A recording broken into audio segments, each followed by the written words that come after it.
नमः शिवाय तुमको कैसे लगे नादान। नमः शिवाय तुमको कैसे लगे नादान। परम सेवाभावी दादा गुरुदेव श्री पेश्वरी महाराज एवं परम पूज्य गुरुदेव के पावन चंकलों में कोटि से वंदन अभिवंदन। उपस्थित धर्म बंधु, आगे समक्ष विषय चल रहा है मानव जीवन का मूल्य। यानी जो मानव का जीवन का जो मूल्य है, इसकी कीमत कितनी है, इसकी कीमत इतनी ज्यादा है, इतने ज्यादा से मानव जीवन के कीमत है। अधिक कोई व्यक्ति हिमालय पर्वत के जितना भी यदि सोना दे इकट्ठा दे कर ले तो उस समय फिर भी वो इस मानव जीवन का मूल्य नहीं चुका सकता। अधिक कोई व्यक्ति सोचे कि हिमालय पर्वत जितना में सोना चांदी हीरे पन्ने इकट्ठा करके अपना मानव का जीवन का मूल्य चुका दो तो उसके मानव का जीवन का मूल्य नहीं चुका सकता। क्योंकि जो मानव का जीवन जो मिलता है ये बड़ी मुश्किल से मिलता है। ये मानव का जीवन जो प्राप्त जो होता है ये बड़े पुण्यवान के कारण प्राप्त होता है। मानव के जीवन में जो धर्म की प्राप्ति करने का सौभाग्य जो प्राप्त जो होता है ये बड़े पुण्यवान के कारण ही। ये मानव जीवन में अधिक किसी को दान करने का, किसी को भोजन करवाने का, किसी को पानी पिलाने का या कोई धर्म ध्यान करने का जो सौभाग्य प्राप्त होता है ये किसके कारण? ये मानव जीवन के कारण है। जिसने व्यक्ति ने मानव के जीवन का मूल्य प्राप्त के बारे में समझ लिया तब ने जीवन और व्यक्ति बहुत कुछ करता है। और जिसने अपने जीवन में कहीं कुछ नहीं करा तो इसका मूल्य कैसे कर सकता है? कुछ भी नहीं। तो मानव के जीवन में जो भगवान ने जो हमें ये सही जो दिया है किसके लिए? कि पहले इसके द्वारा अपना काम करें और फिर दूसरों के भी काम आए। ये भगवान ने जो हमें आंखें जो दी हैं किसके लिए? देखने के लिए। ये भगवान ने जो हमें हाथ जो दिए हैं किसके लिए? काम करने के लिए। भगवान ने जो हमें पैर दिए किसके लिए? चलने के लिए। यदि व्यक्ति इसका प्रयोग करता रहेगा तो व्यक्ति को जीवन में किसी चीज की परेशानी नहीं रहेगी। और जिसने इसका उपयोग नहीं करा तो जीवन खराब होता हुआ चला जाता है। एक बार एक युवक अपने जीवन से परेशान होके, अपने जीवन से दुखी होकर उसके मन में आत्महत्या करने के विचार आ जाते हैं। तो उसने सोचा क्यों ना मैं एक ऊंचे पहाड़ पर चढ़कर वहां से कूदकर आत्महत्या कर लेता हूं। एक जो मुझे जो जीवन जो मिल तो गया है, पर भगवान ने मेरे जीवन में मुझे कुछ भी नहीं दिया। मैं जीवन से पूरा परेशान हो चुका हूं। इसलिए अच्छा हो कि जीवन कोई परेशानी ना हो, अच्छा तो आत्महत्या ही कर लेता हूं। ये विचार करता हुआ आत्महत्या करने के लिए पहाड़ पर चढ़ता हुआ चला जा रहा था। तभी पहाड़ पर एक योगी, एक तपस्वी, एक बड़े सिद्ध योगी, एक महात्मा अपने तप में बैठे हुए थे।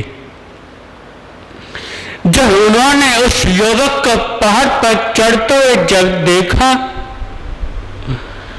तो उसका कारण पूछते हैं कि यह युवक तो पहाड़ पर किसके लिए जा रहे हो? इस पहाड़ पर केवल वह जाते इतनी ऊंचाई में जिसको अपने जीवन को खत्म करना हो। तो उसने कहा, महात्मा के पास के हाथ जोड़कर मस्तक झुककर का कहता है कि गुरुदेव, मैंने जीवन से बिल्कुल परेशान हो चुका हूं और मेरे मन में आत्महत्या करने के विचार आ गए। मैं अपने जीवन को खत्म करना चाहता हूं। मैंने जीवन की लीला को खत्म करना चाहता हूं। तो महात्मा ने कहा कि सुन, तुझे आत्महत्या का कुछ भी नहीं करनी। ऐसा मैं तुझे एक उपाय बताता हूं।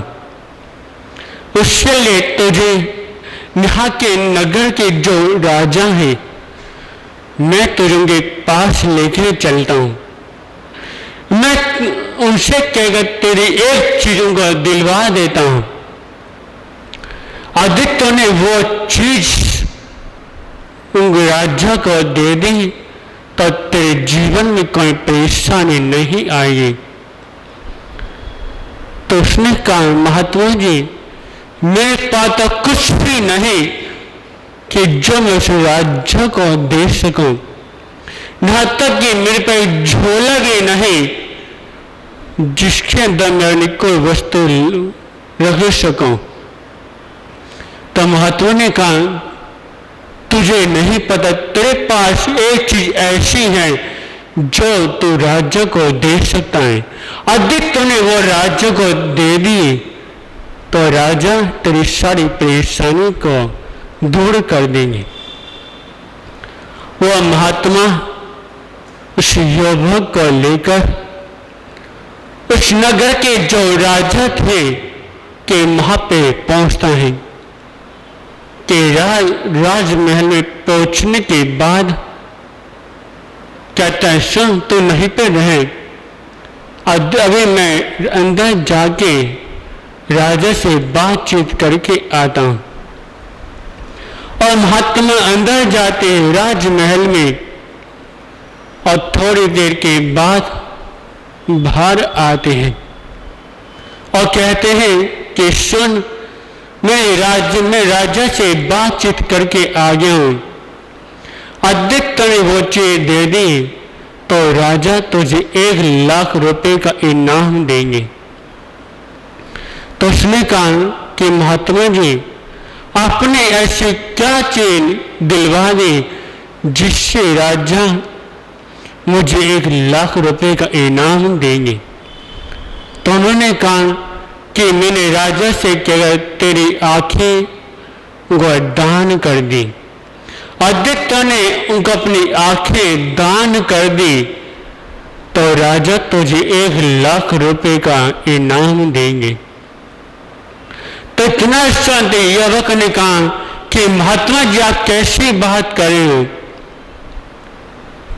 अधिक कोई मुझे 20 लाख रुपए कभी ना देगा तो भी मैं अपनी आंखें को दान नहीं दूंगा। आधे मैंने अपनी आंखें दान दे कर दी तो इस संसार को मैं कैसे देखूंगा, इसलिए मैं अपनी आंखें दान नहीं कर सकता। तो महात्मा ने कहा यदि तुम अपनी आंखें दान नहीं कर सकता तो अपने हाथ ही दान कर दे। तो उसने कहा माता जी हमने अपने हाथ दान कर दिए तो अपना काम कैसे करूंगा।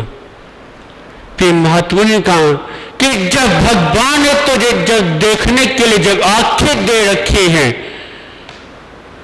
जब काम करने के लिए तुझे हाथ जब दे रखे तो तुझको प्रयोग क्यों नहीं करता। अधिक तो एक चीज को प्रयोग करेगा तो तुझे जीवन में कोई परेशानी उठाने नहीं पड़ेगी।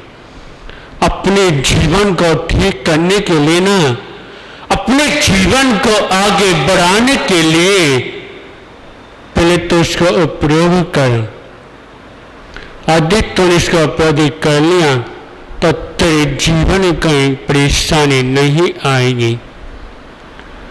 तो उसने महात्मा की बात बड़े उन्हें मन में उतार ली कि कहा कि महात्मा जो आप कह रहे हो बिल्कुल ठीक कह रहे हो कि मुझे जीवन जो मिला है मुझे इसका प्रयोग जरूर करना है।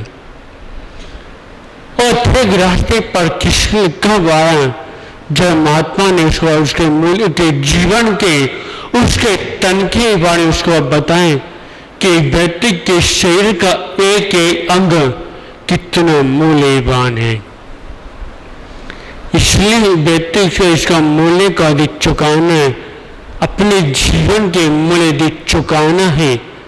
जो ये मिला है इसका प्रयोग करें और यदि इसका जितना प्रयोग करेंगे उतना ही आपके जीवन आगे बढ़ेगा, उतना ही आपने जीवन में सफलता प्राप्त कर सकते हैं। क्योंकि सफल जीवन में सफलता प्राप्त करने के लिए बहुत कुछ करना पड़ता है। इसलिए मैं चाहते हूं कि अपने जीवन में सफलता प्राप्त करें, आसमान की ऊंचाई को छुए, अपने जीवन में कुछ प्राप्त करें, तो अपने जीवन के कई मूल्य को समझे और दूसरों के काम में ताजे तनाही ओम शांति।